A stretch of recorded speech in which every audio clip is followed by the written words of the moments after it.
special place in Arizona where every winter our golden skies come alive with the unmistakable sounds of beating wings and trumpeting calls.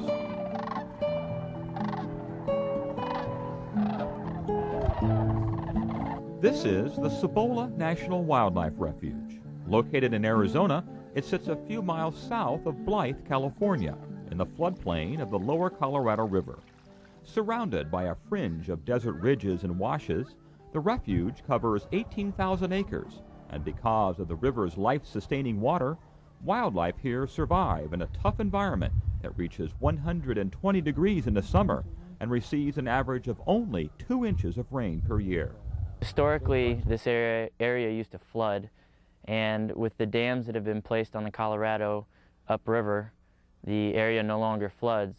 And so our job is to mimic the riparian habitat that once was by pumping water into the fields so that the birds have a place to rest in the winter for the ones that stop here and a place to stop and refuel for the birds that travel further south in the winter. The refuge is the wintering ground for all sorts of waterfowl, mainly snow geese, greater sandhill cranes, and the largest concentration of migrating Canada geese in the state, roughly 7,000 a year. They make a beautiful sight, especially early in the morning as they move from the pond where they sleep to the nearby fields to feed. They'll sit in groups to keep themselves comfortable, to feel safe, before they move to the fields in the morning to feed. You'll see the first couple groups get up off the pond there in the morning, and they'll be the lead birds, and you'll see small groups at first, and as they start to get a little anxious, then you'll start to see them get up in larger and larger groups until eventually the entire group gets up and moves over to the fields. The sights and sounds of the birds rising from the water is unique and unforgettable.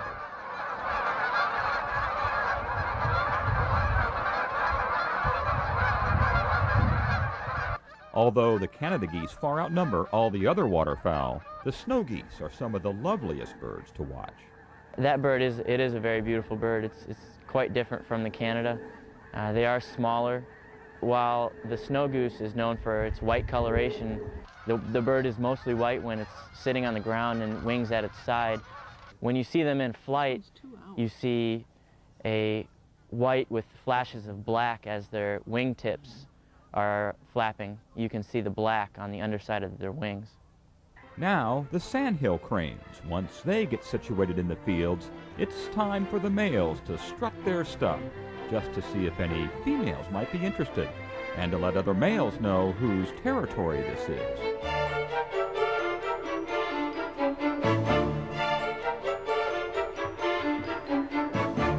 Cibola is home to more than just large migrating waterfowl. Over 288 species of birds have been spotted here, and many mammals also call Cibola home. Yeah, there are a number of coyotes on the refuge. With the amount of birds that we have here, combined with the hunting that's on the refuge, there are a number of opportunities for coyotes to pick up possibly a wounded bird or a sick bird. The coyotes here are not skinny by any means. They're definitely healthy animals. There is also a healthy desert mule deer population here that grazes along with the birds in the abundant fields. This herd seemed especially curious about us and kept coming closer and closer to our camera. Yeah, the deer that we saw coming out of the cornfield were definitely curious about what was going on. And because they're up in an area where the visitors, the hunters that come here, they're not allowed to travel down some of the roads. They're also not allowed to hunt in the area that we were seeing these deer. They know that, the deer know that, and it causes them to be a little bit less wary than normal. So they're not as cautious about a car or a person on foot. I don't think they were able to figure out exactly what was looking at them. The deer, knowing that they were a little bit safer in this area, wanted to know their surroundings. They want to know that if they see this person standing on the road again, is it safe or is it a hazard? Do they need to run away, or is it okay for them to continue feeding out in the cornfield? Designated a National Wildlife Refuge in 1964, this is one of 8 such refuges in Arizona, mostly scattered along our western and southern borders. Cibola is able to exist because of a partnership between the U.S. Fish and Wildlife Service and the local farmers. The fields are maintained by the refuge and also by a farmer who is co-opted with the refuge to provide food for Canada geese, the snow geese, and the sandhill cranes that come to the refuge. Without the farmers' help and the workers at the refuge here, there wouldn't be such an abundant source of food for the animals. There are many recreational opportunities for people who want to visit the refuge. Displays and interpretive information are available at the Visitor Center, and from there you can take a 3-mile auto loop tour that will give you plenty of chances to see and photograph the birds. They're able to see the birds pretty close. The birds tend to feed and rest in the fields within the loop, and it allows our visitors to get some really good photos and a really good experience of what it's like to see these birds in their natural habitat. Once they're done with the auto loop, they can get out and stretch their legs a little bit on our nature trail.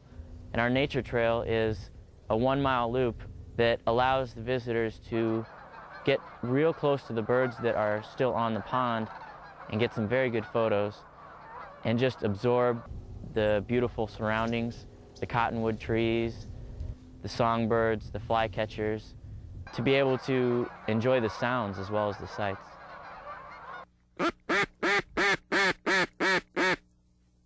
The sport of hunting is another activity that is available on certain portions of the refuge, and it is a favorite destination of many bird hunters.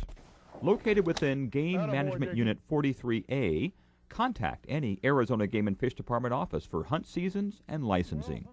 The Cibola Visitor Center can help you with reservations for blinds and hunting rules within the refuge. Come here, good boy. At the southern end of the refuge is Cibola Lake, where visitors can view grebes, ducks, pelicans, geese, and more.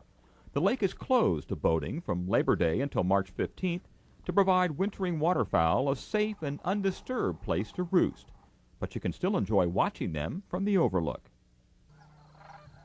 If you plan to visit the refuge, it's open to the public a half hour before sunrise until a half hour after sunset, and that allows the most dramatic views and photographs of the birds in flight.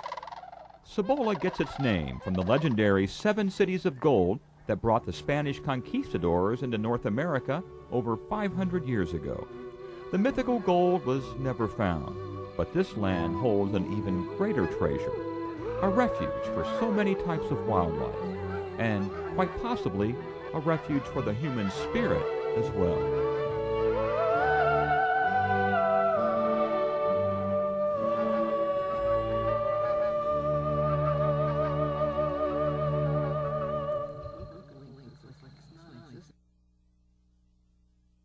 Sometimes you don't have to look up to find migrating birds.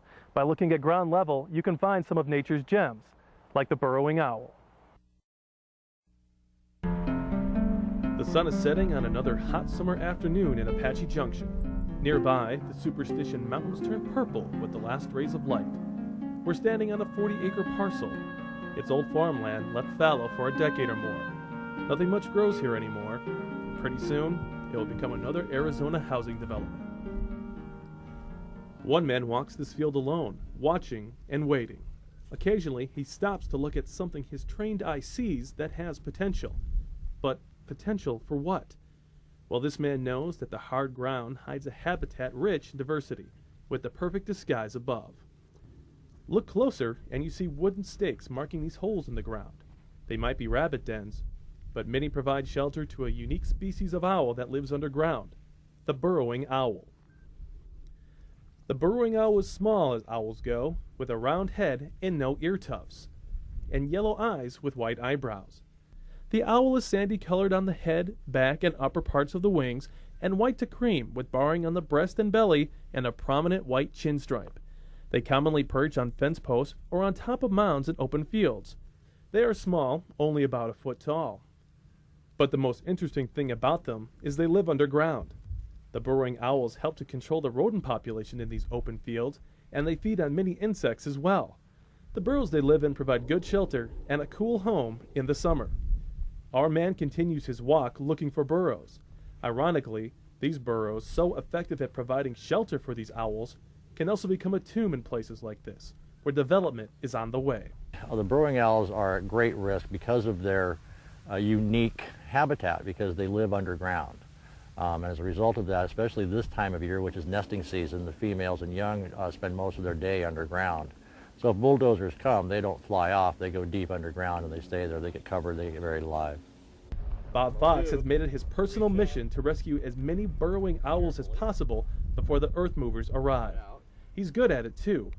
So much so that movers and shakers in the home building community contract for his services. They don't want to see the owls hurt either. Well, I think that's a good thing for the community as a whole, and since we are part of the community, we build the community. Part of the draw of this area is our natural environment, and so anything we can do to supplement that and make it a little bit better, we like doing that, yes. This afternoon, Bob is trapping. He has a couple of techniques. One is a small trap inserted into the burrow opening. When the owl tries to come outside, they enter the trap and the door springs shut. Bob stays on site when the traps are out and checks them every couple of hours to make sure that an owl is not stuck inside for very long. Well, we happen to have a bird in here. Now remove the blocks.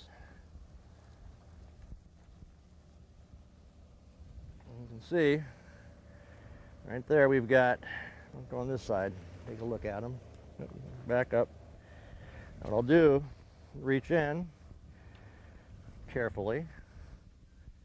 Don't get out. There he is. This looks like a female who's got young, probably 4 to 5 weeks old at this point.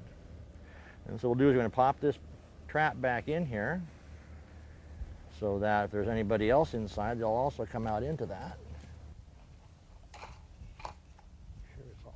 Another technique involves a spring-loaded hoop trap.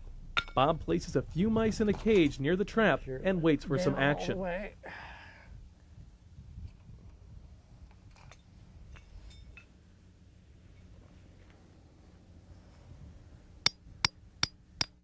This owl showed up right away, but he was wary. He never did trip the trap's mechanism.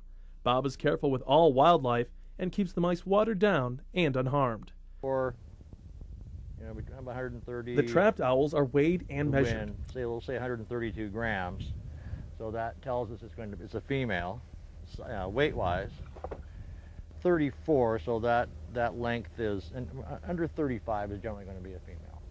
So all indications are that we have a little female here. Then carefully placed in a cardboard box and stored in Bob's truck for transportation.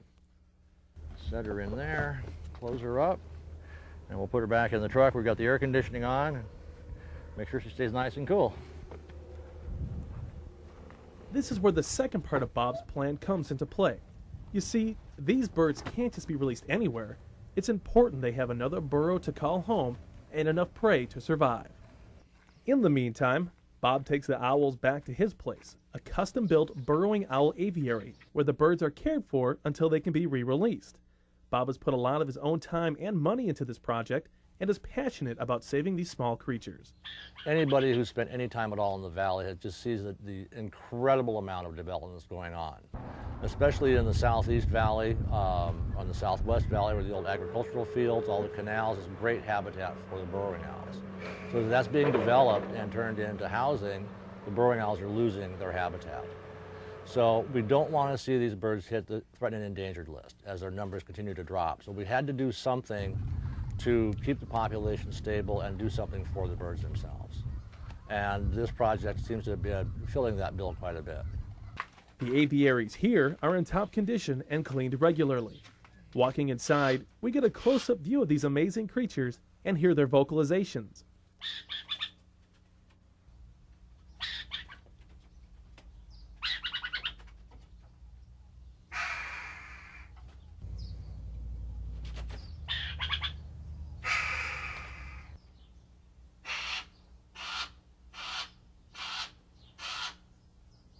Burrowing owls can make a variety of noises depending on the situation. One sound will definitely get your attention. But their most interesting vocalization, of course, is their mimic of a rattlesnake. And it's one that is absolutely accurate. Now, this is a pair of adults that have come in, and their young are in this little nest box down here. Now you can hear the rattling noise. That's their distress call, that's their warning call. They're saying, leave me alone, we're scary, scary snakes. I have the pleasure of sticking my hand down their burrows and occasionally hear that rattle, and it's, okay, which one is it? And I have been fooled on occasion. So generally now I do put a stick down there first to see if I hear the rattle. Okay, now that's a good idea. Once the owls are placed in their temporary digs, it's time to go house shopping. Not one to settle for any old tract home, the burrowing owl gets a custom-made, top-of-the-line model. What we're trying to do is come up with something that's very rugged, that will last a long time once it's buried in the ground, be very low cost, and be very easy for volunteers to install. Some of the volunteers lending a hand at this site are students from a local elementary school. Over the last 3 years, we've actually had senior citizens, high school students, children from 5 and up have participated in a wide variety of sites to help put these burrows in. And that's part of the reason why we've created this construction technique. We want to make it real easy, real cheap, and real fun for everybody to participate. And of course, no project this size could be possible without the assistance of corporate sponsors stepping up to the plate. Some of our personnel are digging the holes where these new habitats for the burrowing owl will actually be placed. We were asked by the Southern Arizona Home Builders Association to help participate in this program. And of course we were delighted to. It gives us an opportunity rather to continue our participation in what we consider to be caring for the environment, which we do on a daily basis. And it also gave us an opportunity to be a good corporate citizen. I think it's really an exciting opportunity for all these diverse groups to come together and do something good. Once the holes are dug and the custom homes covered, an awning of sorts is placed over the nests. This awning is actually a temporary fixture that protects the birds while they get used to their new surroundings. Once the birds acclimate to their new homes, the canopy is removed and the birds are free to once again roam wild. The burrowing owl is just one of the most adorable animals you could ever be around. And the more I worked with the burrowing owl, the more enthralled I became with what an enjoyable social species it is, how important it could be for educational projects for kids, how important it could be for community areas where the public could go out and see the burrowing owls up close. And I just think that this project has a lot of things going for it for the community as well as for the owl.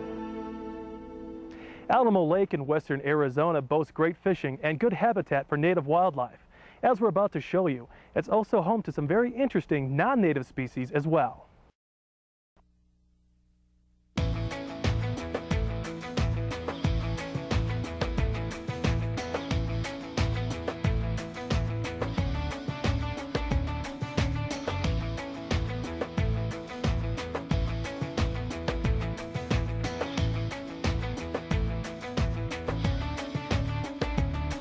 There is a little bright jewel of blue water shining in the desert midway between Phoenix and Yuma called Alamo Lake.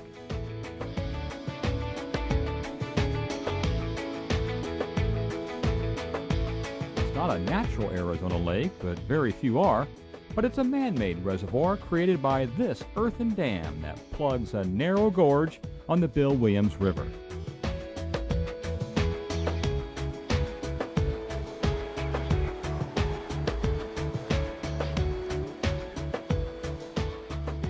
Downstream of the dam, the canyon narrows, creating beautiful pools lined with wildflowers and steep, rocky ledges where bald eagles nest.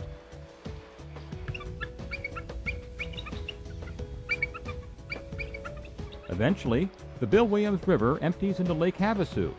It's a quiet and peaceful part of the state where feral burros roam, gopher snakes slither across dusty roads, and vultures search for food.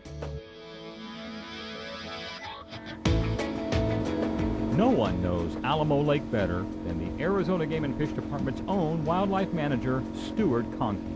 Stu's been patrolling the lake a dozen years or so and cares deeply about this habitat. Every year, he organizes a cleanup drive to keep the lake clean and open for recreation. Just this year, Stu was awarded the department's own Esteban Escovedo Award. It's for life-saving actions in the course of his duty. Today, we are with Stu exploring upstream from the lake in a little-known, seldom-traveled section of the river called the Alamo Lake Wildlife Area.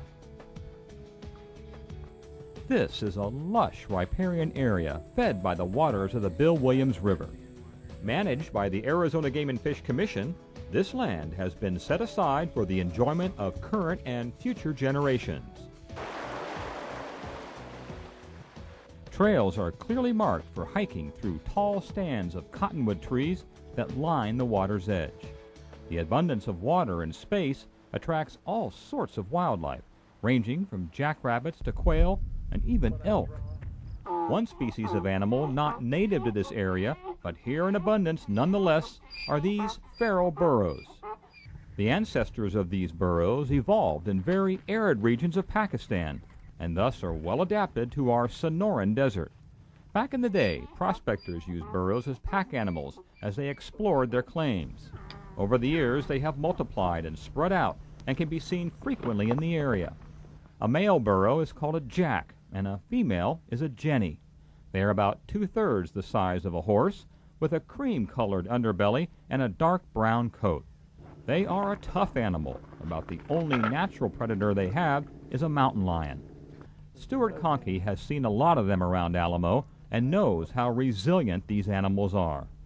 There's been times you can come out here and I mean, I swear they're eating rocks. I mean, it could be the most hottest, miserablest, driest part of the year, or we could have one of our driest years and you look at the burros and they're all fat and sleek, and I mean, they're looking in really good shape. Where you turn around and look at a deer or a bighorn and they've got a rough coat. I mean, you could tell that they're pretty struggling to survive. A big part of the problem is not what they eat as much as how they eat it. The burros, they will eat just about any vegetation that they can get a hold of. If it's green, they're probably going to eat it. And the difference between the burros and most other herbivores is a burro actually has both an incisors, it has upper and lower incisors. So it'll nip that plant all the way down to the ground, and thus it kills the plant. Whereas other herbivores, you know, deer, elk, whatever, they can't nip it all the way to the ground, and thus it'll grow back. The BLM, or Bureau of Land Management, has captured and removed burros in the past to minimize their impact on the habitat. We have seen an impact that they've had on the cottonwood trees that grow in the river bottom. There has been, at times, substantial amount of what we call bark stripping, and what they do is they'll actually turn their head, bite off a piece of the bark, and then they'll pull the bark away from the tree. And well, if you do that enough times, you'll actually kill the tree. If you travel out to the Alamo Wildlife Area, you're bound to see some burros as well as native animals in the area. It can get pretty hot here in the summer. Best time is the spring and fall. But whenever you go, the Alamo Wildlife Area offers an abundance of outdoor activities to those willing to make the drive.